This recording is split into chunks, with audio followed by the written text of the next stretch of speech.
New Total English Intermediate Students Book by Rachel Roberts, Antonia Clare and J.J. Wilson. Published by Pearson Longman.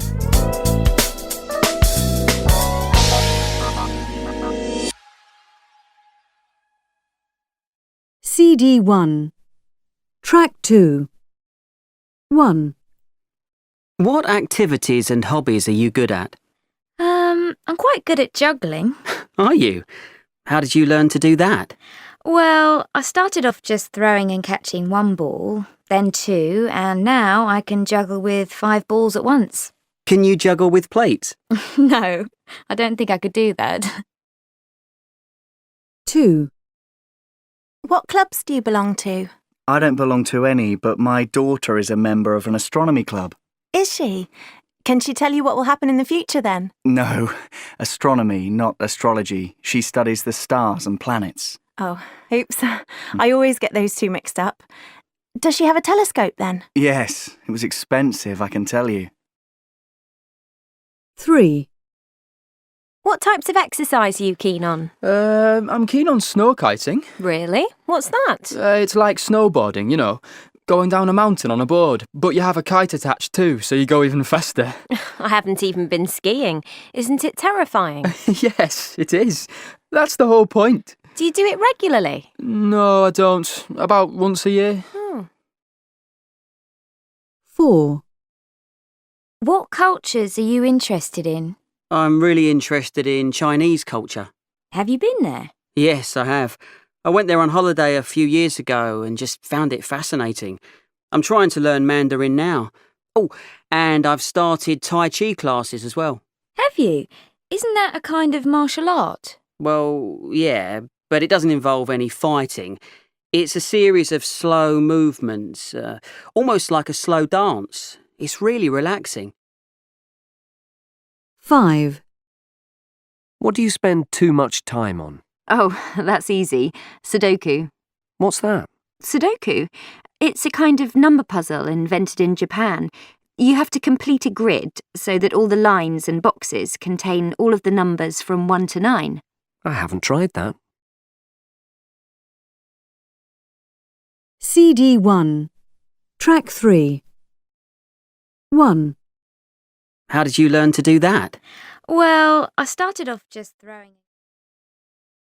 2. Does she have a telescope then? 3. Have you been there? 4. I'm quite good at juggling. Are you? 5. Can you juggle with plates? No, I don't think I could do that. 6. I haven't even been skiing. 7. Do you do it regularly? No, I don't. 8.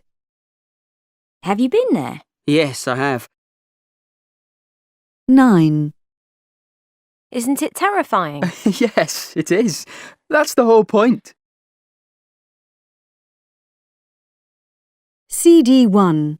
Track 4. 1. I live in a 7-bedroom house. Do you? 2. My boyfriend has travelled round South America. Has he? 3. Next year I'm going to university. Are you? 4. Last year I won a medal for swimming. Did you? 5. I'm learning to drive at the moment. Are you? 6. We both hate spaghetti. Do you? 7. They've just moved to Egypt. Have they? 8. He eats 6 eggs a day. Does he? CD 1. Track 5. Right, well, let me tell you a little bit about Rob. He's my best friend, which many people find difficult to believe. Many people don't have a best friend who is 18 years older than them, so I suppose this is quite an unusual friendship. We met about 3 years ago. We were working in the same school. And at first I found Rob to be quite an eccentric character, with lots of gestures and animations. But he also seemed a lot younger than he actually was, which is what I liked about him. He's a very sincere, funny, kind person as well, which is also what I like about him too. We share the same interests as well. We like the same books, we enjoy the same films, and we have the same sort of sense of humour. The only real difference between us is that he loves cricket, but I absolutely hate it. But we're still very good friends. CD 1, Track 6. E. Ear. R. CD 1, Track 7. E. Mean. Upbeat. Jealous. Pleasant. Ear. Fearful. R. Kind-hearted. CD 1, Track 8. 1. My father has been a big influence on me. I really respect him. Partly because of what he does.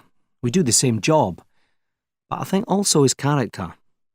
We're quite similar in many ways. He's sort of very calm. The only time he got angry was once, about 20 years ago when I was 15. I came home at 5 in the morning and I didn't call to say I'd be late. We had a big argument and didn't speak to each other for a week. But apart from that, I've never seen him lose his temper, and he's always been very kind to me. 2. So, I want to speak about Romina. She was my best friend for about 12 years. Before meeting her, most of my friends were boys, and I didn't have many good girlfriends. We met at university and began studying together and going out in the evenings together. And we developed this method of studying before exams. We basically spent the whole night drinking coffee and testing each other. It was terrible for our health, but good for our friendship. Unfortunately, we're not in touch anymore. We fell out over money while we were on holiday last year, and we haven't seen each other since then. I miss her. 3. I work in a supermarket, and I've been there for about 2 years. When I started, I got on really well with all my colleagues. They were all really nice, except one.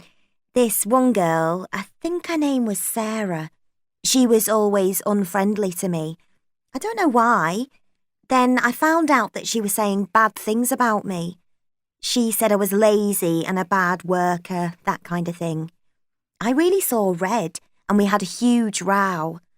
I still don't know what it was really about, though. Anyway, Sarah stopped working at the supermarket about a year ago. I don't know what she's doing now. CD 1, Track 9. Online dating is becoming the 21st century way to find a partner. In the UK last year, more than 7 million people used a dating website. Far from being unusual, it now seems that everyone's using the internet as a way to meet people. There are special websites for readers of particular newspapers, for animal lovers, for classical music fans, and one which allows only beautiful people to join. For many people, though, the idea of having to write a profile, a description of themselves, is very off-putting. CanIintroduceYou.com has a clever way to get round that problem. Rather than writing your own profile, a friend describes you, which makes the whole process much less embarrassing. It seems that there really is a dating website to suit everyone. CD 1, Track 10. Do you prefer watching foreign films with subtitles or dubbing, Sue? Well, I lived in Spain for a while, and most of their films and cinemas actually have dubbing, where they have different actors doing the voices. So I used to try and go to cinemas where there were original version films because I prefer to read the subtitles than listen to actors' voices pretending to be different actors. I just hate watching a film with a famous actor like, say, Al Pacino, and hear a different voice coming out. He has such a distinctive voice. It's really odd. And what do you think, Ekaterina? I agree, actually, because I think that subtitles allow you to hear the original actors' voices and all their emotions. And so I think it's more kind of realistic, I'd say. Yeah. But you lose so much of the meaning because you can't put all of those spoken words onto a short subtitle. And sometimes the translations are really poor, so that you miss the whole point of what they're trying to say. Well, that's true. But that can happen with dubbing as well, can't it? If the translation isn't good quality. Well, I just think it's really hard to watch the film and read the subtitles at the same time. And it's particularly hard for children, isn't it? Yes, that's why in my country children's films are usually dubbed. That makes sense. And anyway, for cartoons it wouldn't really matter, would it? No. But you know, we have another way of translating foreign films. Sometimes, especially on TV, we have one person translating all the voices. It's called the lector. One voice for all the characters? Isn't that confusing? How do you know when it changes from a female character to a male character, for example? Well, if it's done professionally, it's fine. I don't know, I guess it's what you're used to. But a lot of people like it, and of course, it's pretty cheap to translate films in this way. Can you still hear the original film underneath? Yes, usually you can, but at a lower volume. So it's actually quite good if you do speak some of the language the film is in. CD 1, track 11. 1, Going to the cinema is too expensive these days. 2, Films are becoming too violent. 3, The use of computerized special effects has made films more exciting. 4, Big film stars deserve to earn millions of dollars. 5, Watching films in English is a great way to learn. CD 1, track 12. And in today's programme, we hear from our panel of testers. This week, they've been trying out some of the hottest new eco-gadgets. What did they think of the products? And are they actually any better for the environment? Julian, what was your gadget? Mine was the weird-looking thing with the propeller and the glove.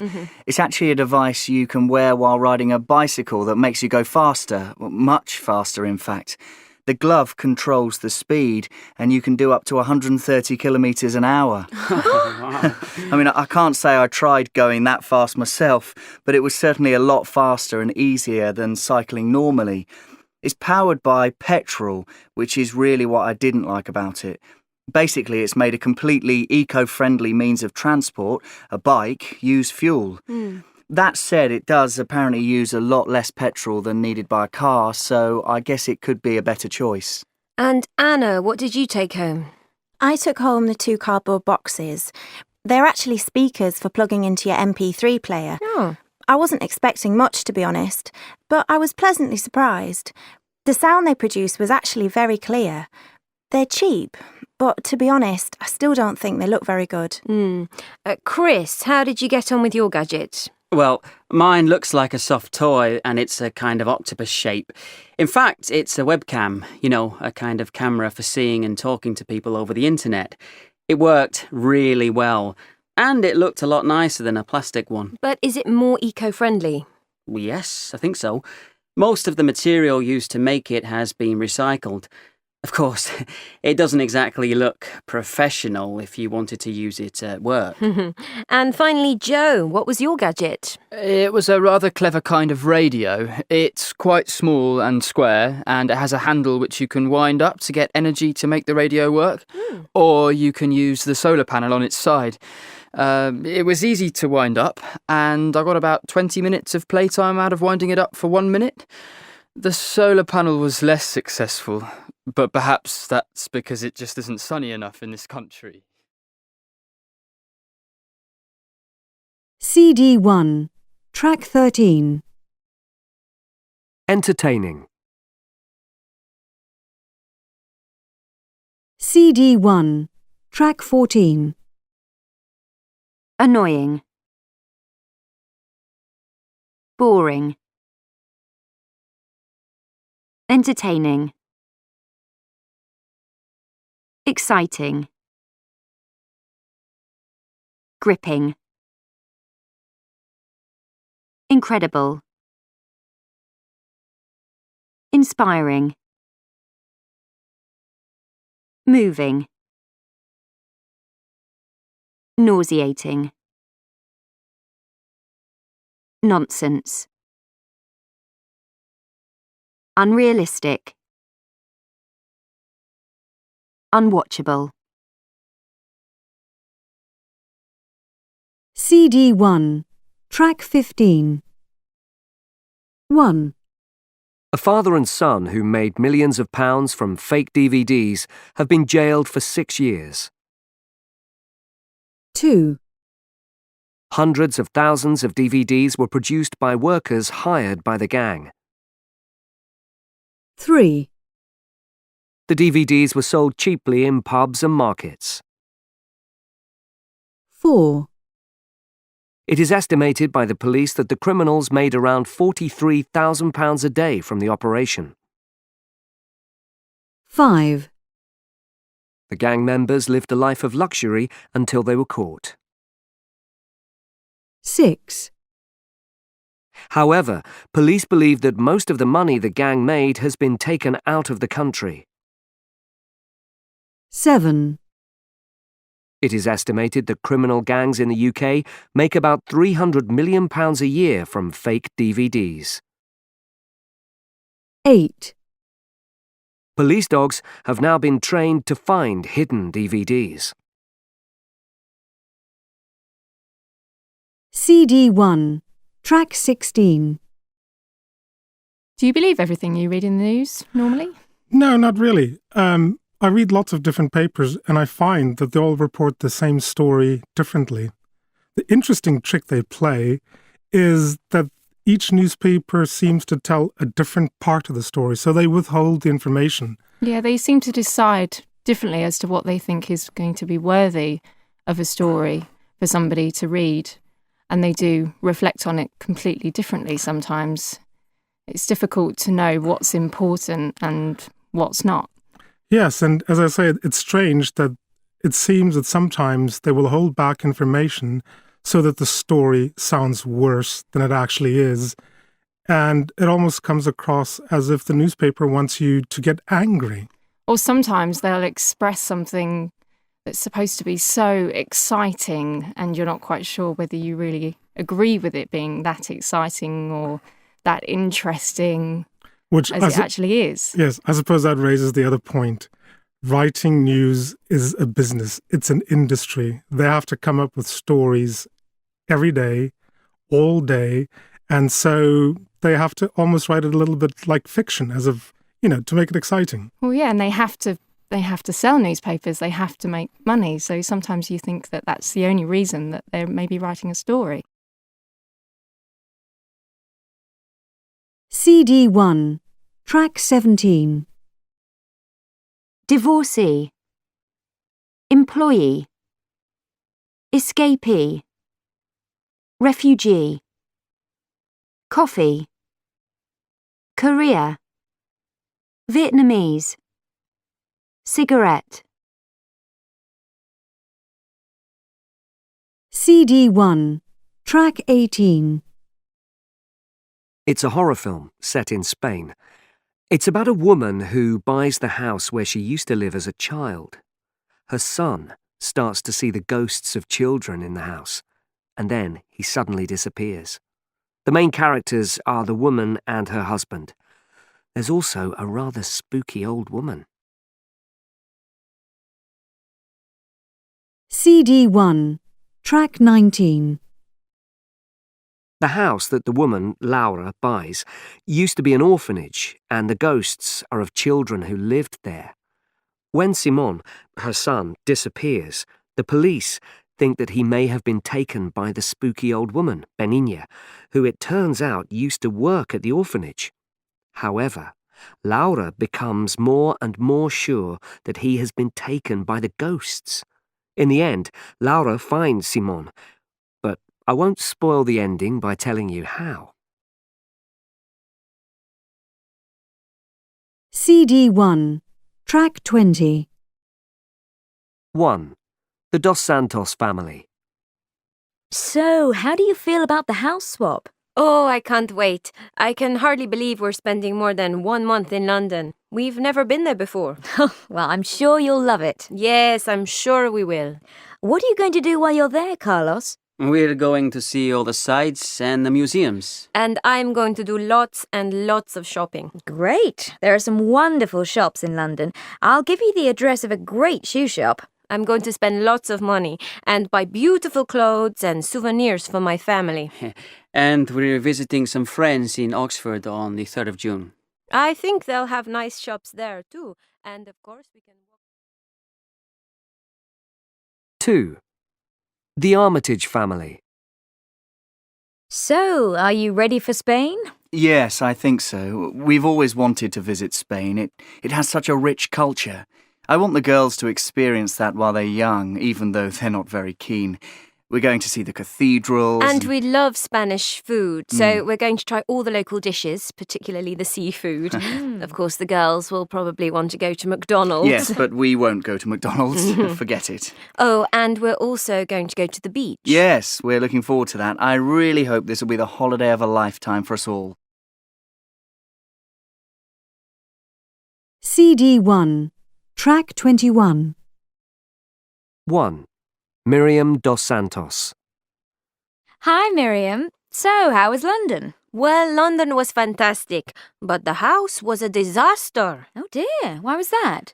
First of all, it was in the middle of nowhere. It was a long way from the centre and very difficult to find. We got completely lost looking for it. In the end, we had to ask a taxi driver to take us there, which was very expensive. And when we went inside, my goodness, it was so old and dark. I don't think they had changed anything in that house for 30 years. It was like something out of a film. Nothing worked properly. Even the heating didn't work, so there was no hot water, and the shower didn't work either. Anyway, I was really disappointed, and so we're going to complain to the company. We'll ask them about the central heating and why the information on the website was wrong, and we'll also ask them... 2. Jeremy Armitage. How was Spain? I have to be honest with you, it wasn't good. Oh dear, why was that? Well, the main problem was the flat. It was too small. The girls had to stay in the single room together, but it was more like a cupboard than a room. It was tiny. And the other rooms weren't much bigger. And it was so hot, and there was no fan, so we had big arguments. Also, the mosquitoes were terrible, so it was very difficult to sleep at night. And downstairs there was a bar which played loud music until 4 in the morning. I think the only reason the area was quiet during the day is because everyone was sleeping after being awake all night. Anyway, the girls refused to do the things I wanted to do. All they wanted to do was try and get a suntan. They don't care about culture and didn't want to eat the delicious food. They just wanted chips. At the end of the month, I was so pleased to get home. I'm never going to do a home swap again. CD 1, Track 22. Hello, your home, my home. How can I help you? Hello, my name is Miriam Dos Santos. I recently did a house swap with one of the properties on your website, and I'm afraid I wasn't at all happy with the experience. Oh, I'm sorry to hear that. Can you just give me some details? What was the reference number of the house? 742778. Okay, I'm just getting the details. Yes, right. What was the problem exactly? Well, I don't like to complain, but there really were a lot of problems. For starters, we couldn't find the place. It was in the middle of nowhere.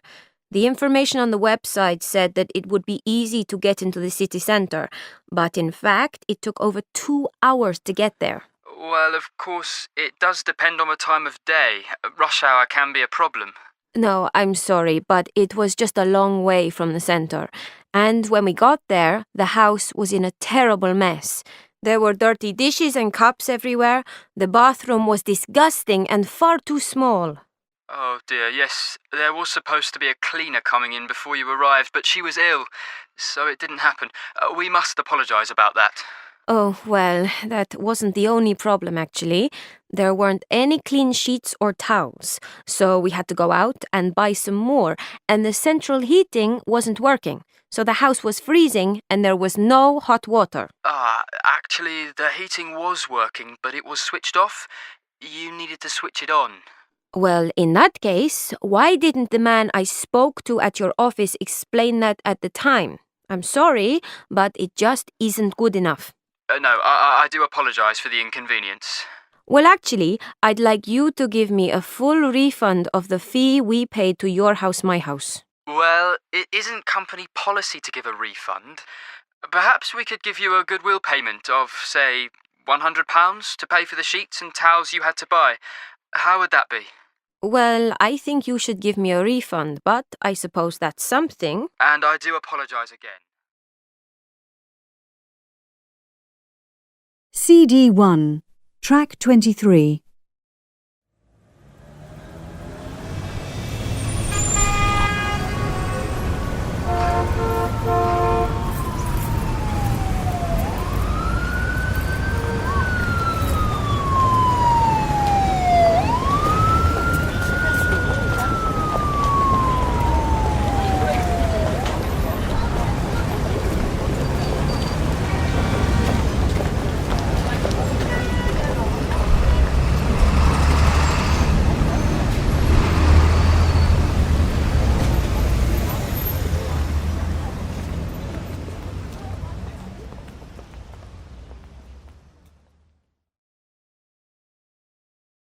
CD 1, Track 24. City I love. In the city I live in, city I love, mornings wake to swishes, swashes, sputters of sweepers, swooshing litter from gutters. In the city I live in, city I love, afternoons pulse with people hurrying, scurrying, races of faces pacing to must get their places. In the city I live in, city I love, nights shimmer with lights competing with stars above unknown heights. In the city I live in, city I love, as dreams start to creep, my city of senses lulls me to sleep. CD 1, Track 25. I loved living in Japan. I lived there for 2 years and had a really great time. I lived in Kyoto, which is a really, really beautiful city. It's got amazing, lots of old architecture. It's very beautiful, and it's a very lively, bustling city. There's lots to do there. It's got really good restaurants with traditional Japanese food, and it's got restaurants with food from all over the world as well. It's got great shops and very good nightlife. And it's the thing I liked about Japan is, although it's very crowded and bustling and you've got lots of people on the streets and lots of bikes, you can sort of step off the streets and go into the older traditional temples. And when you go in those areas, it's really quiet and calm, and it's nice. It's very peaceful in those places. The only thing I suppose that was a disadvantage in Kyoto was the heat. In the summer it gets very hot, there's a lot of humidity, so actually it's quite a relief to go into some of the more modern shopping areas, so you can have the air conditioning on, which is really nice, because actually in my apartment in Kyoto I didn't have any air conditioning, so it was very uncomfortable in the summer, and sleeping at night was a real problem. So yeah, sometimes at weekends to escape I used to just walk around the shopping areas and go in the shops so I could enjoy the air conditioning, which was really nice as well. The people were very, very friendly in Kyoto, and that's one thing I liked. Even not speaking the language very well and not knowing the area very well, you could go out and feel that you were quite in good hands, really, because the Japanese people would always look after you. CD 1, Track 26. I don't think there's any doubt that the way we live now, we have to change somehow. Mm-hmm. we're going to end up with no water, with no heating, with nothing if we don't change the way that we all live. So I think the point that he's making about homes being smaller so that we can afford to heat them and to have water for them and, different furniture and things like that is a really great idea. I'm not sure I agree with that. I think rich people will always be able to buy big houses. It'll only be the poor people, perhaps, who get smaller and smaller houses as we run out of space. You think rich people won't give up their swimming pools for anything? Well, not necessarily their swimming pools, but there'll always be rich footballers who can afford to buy massive houses. I don't think that's going to change. I think maybe having lived in Hong Kong and places that don't have as much space is that you realise suddenly how little space you really do need, and that things like tabletops being used as computer screens as well isn't so out of the realms of possibility. No, I think that's true. I mean, countries that don't have much space certainly will need to think about how they use that space and might need to build smaller and smaller homes. But I think the people who have the money for the homes will definitely continue to buy massive houses. I mean, I can't imagine that anyone will ever give up their cars. I can't see a future where there's definitely fewer cars or definitely fewer people moving around like that. I can't ever imagine that happening. Can you? No, I can't really. I think people will just have to develop new fuels. For example, hydrogen's being used to run cars. Yeah. You've got an increase in the number of electric cars. And I think governments will just have to develop, filling stations for electricity instead of petrol. Yeah, these things don't tend to happen unless you've kind of forced into them. If you're given the choice between a flashy car or an electric car, you're never going to choose the cheap option. You're always going to go for the nice one. Yeah, this idea about fish tanks that will provide fish to eat and produce fresh vegetables, I can't see this happening at all. I mean, people keep fish as pets, but I can't see them growing quickly enough to keep in your kitchen and then have for dinner. It's hard to imagine a load of tropical fish in your kitchen that your kids pick out and eat.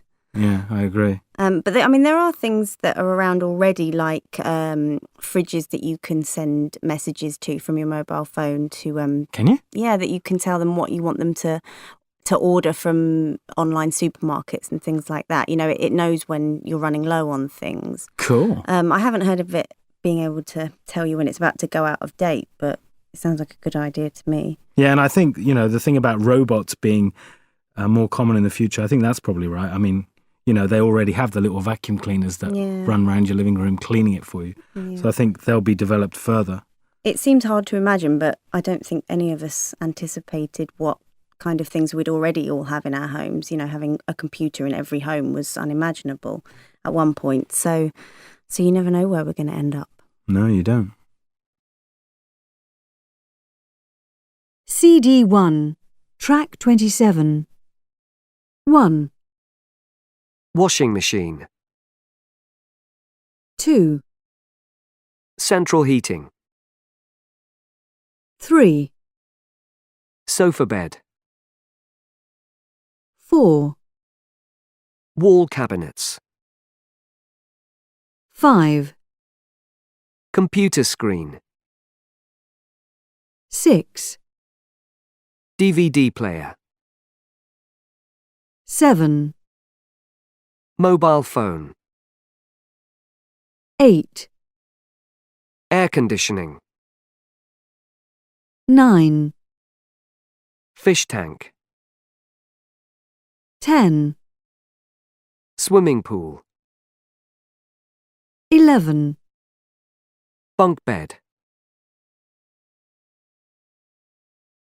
CD 1, track 28. 1, I live in the suburbs of the city. I'd say my lifestyle was very busy and stressful. I wear a suit every day. I work 60 hours a week, and it takes me more than an hour to commute into the centre to get to work. I hate it. So I need a change, and I'd like to move to the country. I hope to become completely self-sufficient, grow my own food, and have some chickens. I'm going to take a course in farming at the local college, and I'll probably get some bees as well. I love honey. I might even get rid of the television, do some reading in the evenings instead, but I'll probably keep my computer. 2. I'm from a very small town. It's the most boring place you can imagine. It's for people who want a quiet life.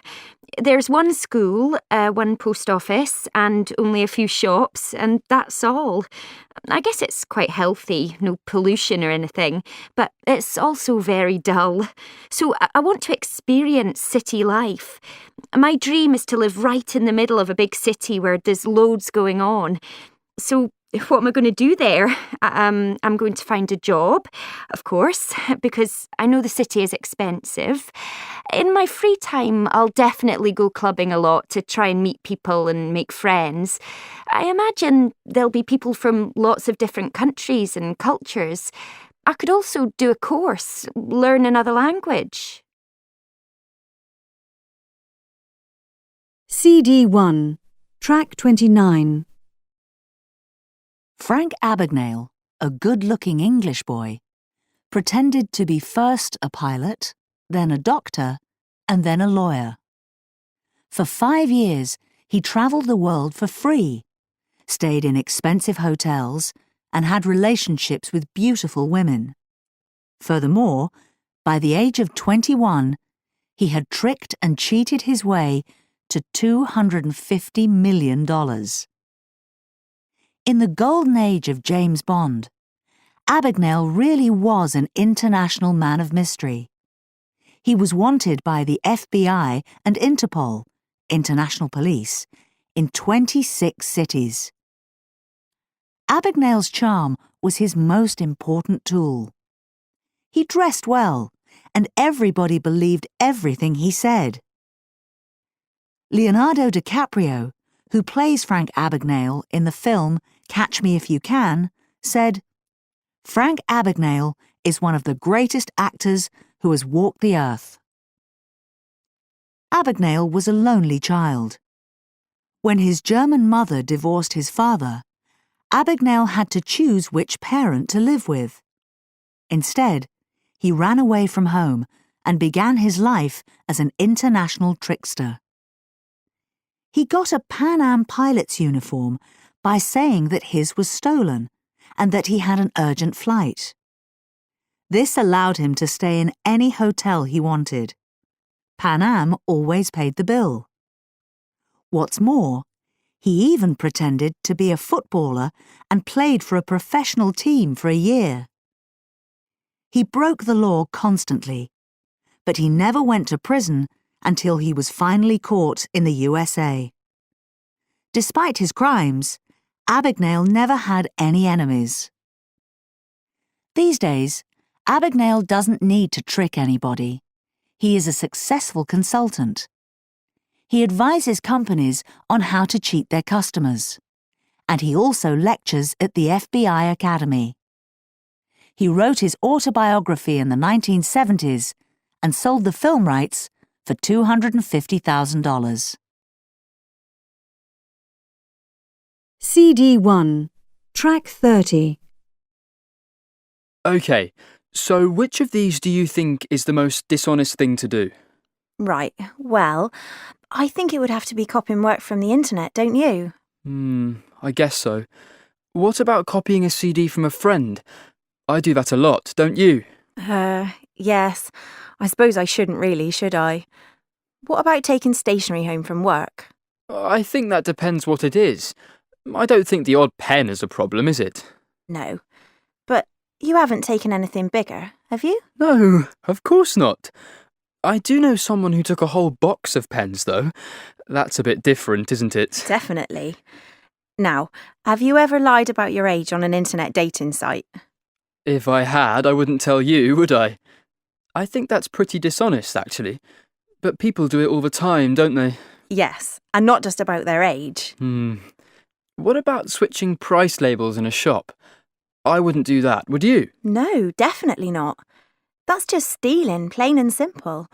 And I wouldn't buy something, wear it, and then return it either. No, neither would I.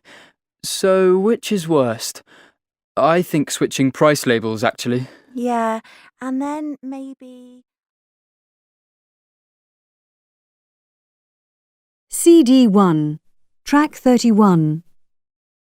OK, so which of these do you think is the most dishonest thing to do? Right, well, I think it would have to be copying work from the internet, don't you? I guess so. What about copying a CD from a friend? I do that a lot, don't you? Yes. I suppose I shouldn't really, should I? What about taking stationery home from work? I think that depends what it is. I don't think the odd pen is a problem, is it? CD 1, track 32. 1. Right, well, I think it would have to be copying work from the internet, don't you? 2. I guess so. What about copying a CD from a friend? I do that a lot, don't you? 3. I don't think the odd pen is a problem, is it? 4. No, but you haven't taken anything bigger, have you? 5. That's a bit different, isn't it? 6. If I had, I wouldn't tell you, would I? 7. I think that's pretty dishonest, actually. But people do it all the time, don't they? CD 1, track 33. Thank you for coming. It's good to see so many young entrepreneurs here. Today, I'm going to talk about how to get rich. The American writer Scott Fitzgerald once said, "Let me tell you about the rich. They are very different from you and me." He's right. The super rich have a number of personal qualities that make them different, but they aren't all good qualities. Here are some ideas for you entrepreneurs who want to get rich. CD 1, track 34. Here are some ideas for you entrepreneurs who want to get rich. The first thing is, you sometimes have to be a bit mean. You shouldn't be too generous. John Paul Getty, one of the richest men in history, put payphones in the bedrooms of his house so that his friends couldn't make free phone calls. Number 2, you should start early. Really rich people know they want to be rich even when they're children. Matthew Freud sold mice to his school friends. He said he would be a millionaire by the time he was 25 years old. He was right. Number 3, don't be too extravagant. You mustn't waste your money on stupid things. Bill Gates doesn't wear a suit. He doesn't care about looking good because he doesn't have to look good. If you spend all your money on expensive holidays and presents, you'll probably never be rich. Number 4, be confident. You must believe in yourself. Everyone has great ideas, but 99.9% of us never do anything about them. Anita Roddick, the boss of Body Shop, said, "It's all about having a good idea and having the confidence to sell it to the public." Number 5, you have to work hard. Work long hours. This is the most important thing. No one ever got rich by sleeping half the day. Rupert Murdoch goes to 5 o'clock meetings. That's 5 in the morning.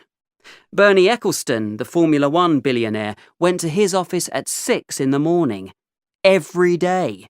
Even when he reached the age of 70. Number 6, think big. Be ambitious.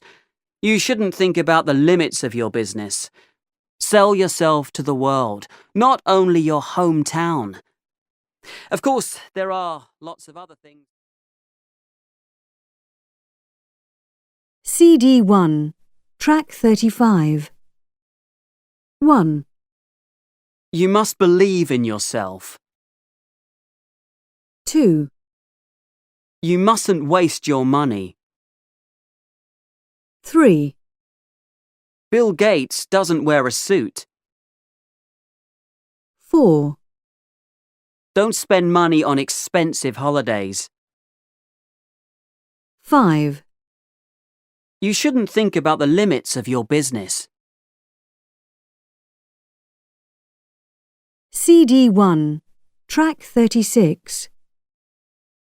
In the old days, before TV remote controls were invented, when the adverts came on TV, you had to actually stand up, go over to the telly and turn down the volume or turn the TV off to avoid seeing them. Nowadays, not only can we switch the sound off instantly, but we also often record programs and just skip the adverts. Similarly, with the internet, most people now choose to turn pop-up windows, those annoying little adverts that appear on your web page, off, so we never even see them. But advertisers have a new weapon in the fight to get our attention: behavioural advertising. Here with us today to talk about it is Maria Schultz, author of a new book on advertising in the internet age. Maria, hi. Can I start by asking you, what exactly is behavioural advertising? Hi. Well, behavioral advertising is basically advertising which sends adverts to specific people based on what they're actually interested in. Sorry, I'm not with you. How do they know what people are interested in? By monitoring their web habits or the websites that they visit. So if you've recently visited a site to find out about flights to Paris, you may be sent advertisements for hotels in Paris and so on. Are you saying that advertisers will be watching which internet sites we visit? I have to say that makes me feel pretty uncomfortable. Well, I really don't like the idea that a company has that kind of information about me. Well, they have the information, but they don't actually know who you are. They won't have an address or a name or anything. But you are not alone in feeling uncomfortable about this. In a recent poll, 95% of people asked were against the idea. I'm not surprised. It's a terrible idea. But would you rather have adverts which you have no interest in at all? I'd rather not have any adverts, I suppose. Even if that meant you could no longer watch, say, a TV program you've missed for free? In the same survey, 60% of people asked said that they would rather have adverts than pay to watch TV programs online. I suppose that's a good point. CD1, track 37. What do you think of $140 million being spent for a single painting? Oh, you mean the Jackson Pollock painting? I don't think it's that much of a waste of money. There's only one of those paintings, so it's a piece of history, and if you get to own that, then that's quite cool. Wouldn't you like to have that hanging on your wall? I would for the for the worth of it, that's true. And it's attractive to look at, but I just feel, for instance, a Picasso is, you can see the skill and the paintwork, but I just feel it's a dribble that a child could produce. Oh, really? Well. Yeah. Well, compared to, say, spending money on sending a man to the moon, it's not as worthwhile as that. I think sending a man to the moon and spending $2.2 billion on it would be... Yes, I can see that has got some meaning for man, and with the problems we have on this planet, such as starvation and shortages of water and mounting debt, we have to look at alternative ways of housing all the people. So I can see the justification of that compared to spending so much for a single painting. From that point of view, it's worth it. Okay. Well, sticking with science, what about the Hadron Collider? Oh, yes. Well, with that one, I think it's looking like the world's biggest waste of money. Don't you agree? Because I do agree there, yeah. There's still big questions, and there's been so much go wrong with it, and it's such a 4 to 6 billion is such a vast amount. And is it 4 to 6 billion? 4.6 billion. Oh, it's such a vast amount of money. And what would we do if we did find out how the Earth actually came to being? Yeah, I think there's too much risk that it's not going to work at all. What have you ever tasted an expensive sandwich made with Wagyu beef? No, I think that's crazy. I think that £5 for a sandwich is too much, and $85 is just ridiculous. The relationship between the taste and the cost can't Did you realise that every day they fly it from Chile to Heathrow at 5:30 in the morning? What an expense to the carbon footprint. Oh yeah, that's a waste of money and of carbon. And it's also full of fat, apparently. I can't see how people want to spend that amount of money. And it's just like caviar. It's just a food for the rich. And there's so many people going short of food. It just seems almost unjustifiable. I don't know how people could pay that amount. Yeah, I think it's crazy. CD 1, track 38. Play. A musical instrument. Cards. Computer games. Football. Squash. Volleyball. Go. Climbing. Cycling. Dancing. Horse riding. Jogging. Sailing. Skiing. Snowboarding. Surfing. Swimming. Do. Aerobics. Athletics. Exercise. Karate. Photography. No verb. Cooking. Drawing. Painting. Reading. Socializing. CD 1, track 39. So, what do you think about that one? I'm not sure if I like it or not. It makes me feel really sad. I do like the way the artist has done so much with just a few colours, though. It reminds me of an old sepia photograph. Do you think they're homeless? I'm not sure, but I agree it's a bit depressing. I really like this one. The colours are really vivid, aren't they? The way the different women are sitting at different angles. It's really striking. Oh, and I like the way you can see how hot the sun is. This is my favourite one. It's just so unusual. Really? I think it's horrible. Really quite disturbing. It looks as if someone has been covered in dead fish. Ugh. This one's more my kind of thing. Yes, I like that one too. It tells a story. Why is she looking out of the window? Is she just bored, or is there something really interesting going on out there? It's really intriguing, isn't it?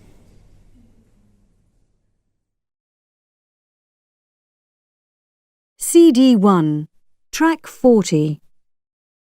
Mike. I've been taking classes in origami for 3 months. Basically, you learn how to make beautiful objects using paper.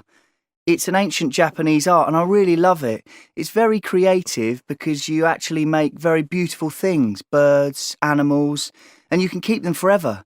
I've given some away as birthday presents and people love them. Tom. Well, my hobby's cooking. I think it's actually quite creative because I've made up lots of my own recipes. It isn't really creative if you just follow a recipe book. People say I'm a good cook. I've been trying to open my own restaurant for ages, but I don't have the money yet. But it's something I'll definitely do in the future. Ruth. I think you have to be creative to look after children. It's important to really let them develop their own ideas and imagination. I've been playing with my 3 children this morning, and the room is a complete mess because we've been pretending it's a zoo. But letting them be creative is much more important than being tidy. CD 1, track 41. 1, I've been swimming. 2, I've been learning Chinese. 3, We've been living abroad. 4, They've been looking after me. CD 1, track 42.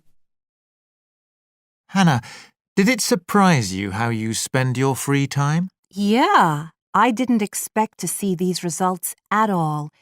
I'm a filmmaker, so I think it's normal to spend a lot of time watching films at the cinema and on DVD, but a lot of other things surprised me. For example? For example, I spend 8% of my free time shopping. Oh, I can't stand shopping. It drives me mad. Really? Yeah, and the housework. I don't mind doing the housework, but it's not very interesting, and I prefer to do less of that kind of thing. Also, I noticed that I spend 15% of my time watching TV and only 10% reading, which surprises me because I enjoy reading, and I always look forward to starting a new book. You don't like TV so much? Well, most TV is like junk food for the brain, and I should watch less. Other things, I love cooking, and I try to cook a proper meal at least 4 nights a week. And I often invite friends over to have dinner, so it doesn't surprise me that I spend 7% of my time cooking and eating. Is there anything you'd really like to change? I never managed to do much exercise. I'd really like to go running every day just for half an hour, but I never seem to find the time. So that's one thing I'd like to change. CD 1, Track 43. Abandoned.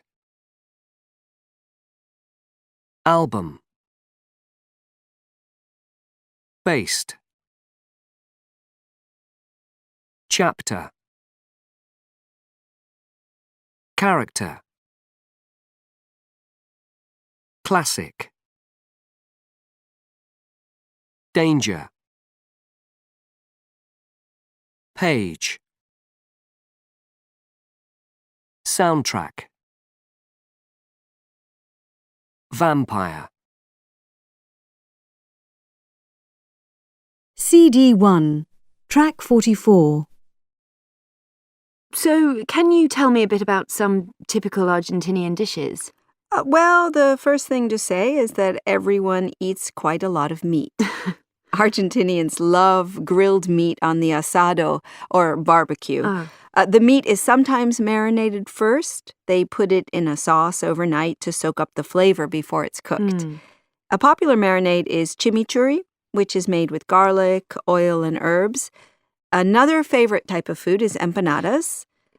These are a kind of little pie baked in the oven and stuffed with different fillings. Yes. Meat again, cheese and vegetables.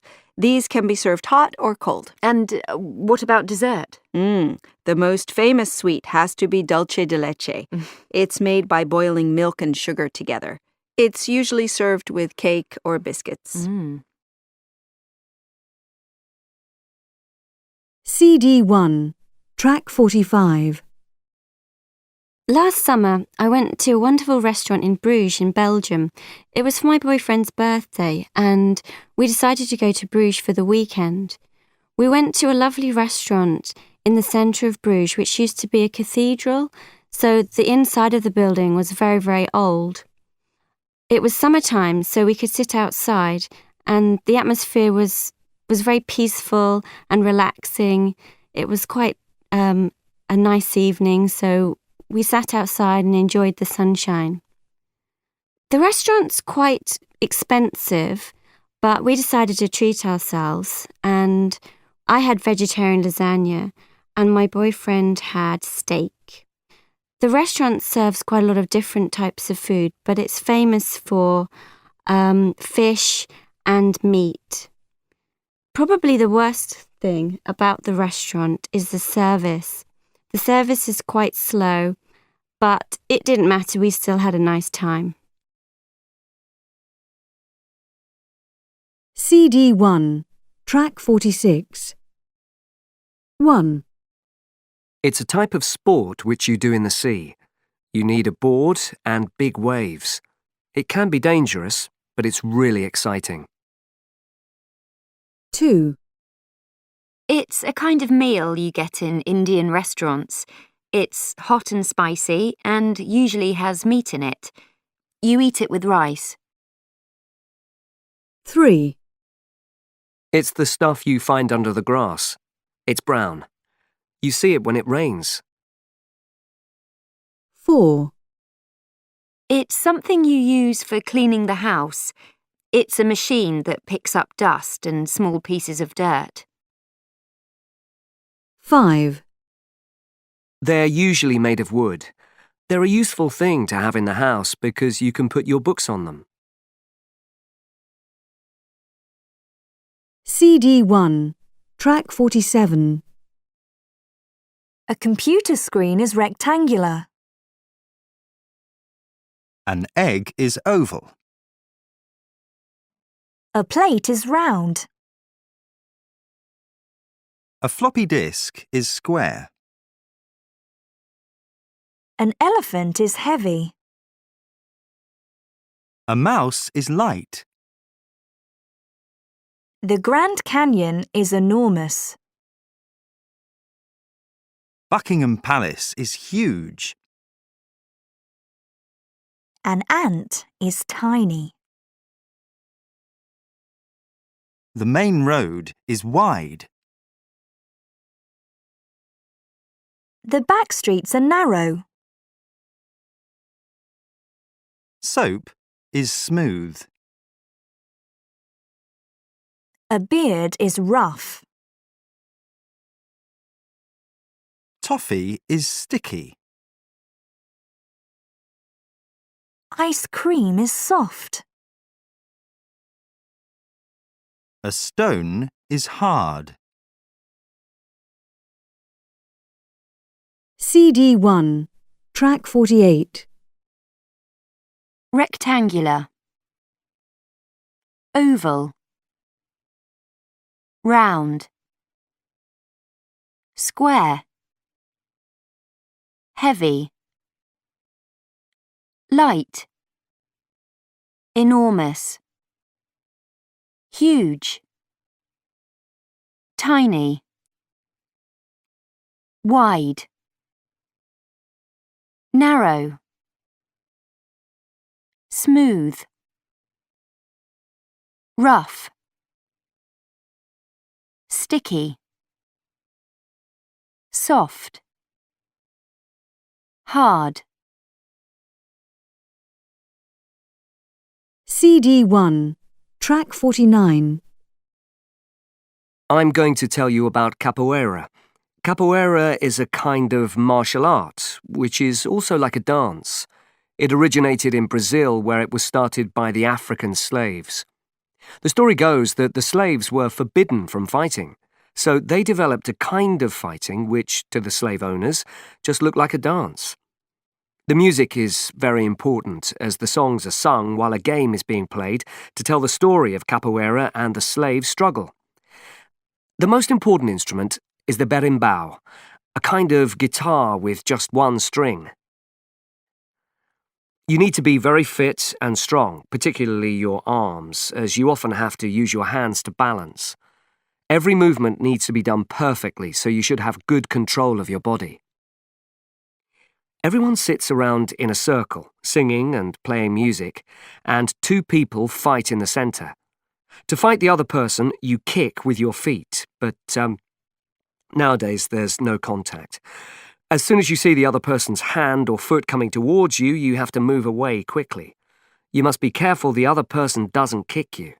If the other person kicks you, then you lose. People who play capoeira are called capoeiristas.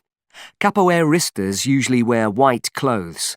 If the white costume is still clean at the end of the game, that shows how skillful you are because it means you haven't been kicked or knocked to the floor. Afterwards, you can relax and talk about the fight, and we often spend the evening together listening to music. I've been doing capoeira for 3 years. I've improved a lot since I first started, and now I wear a green belt.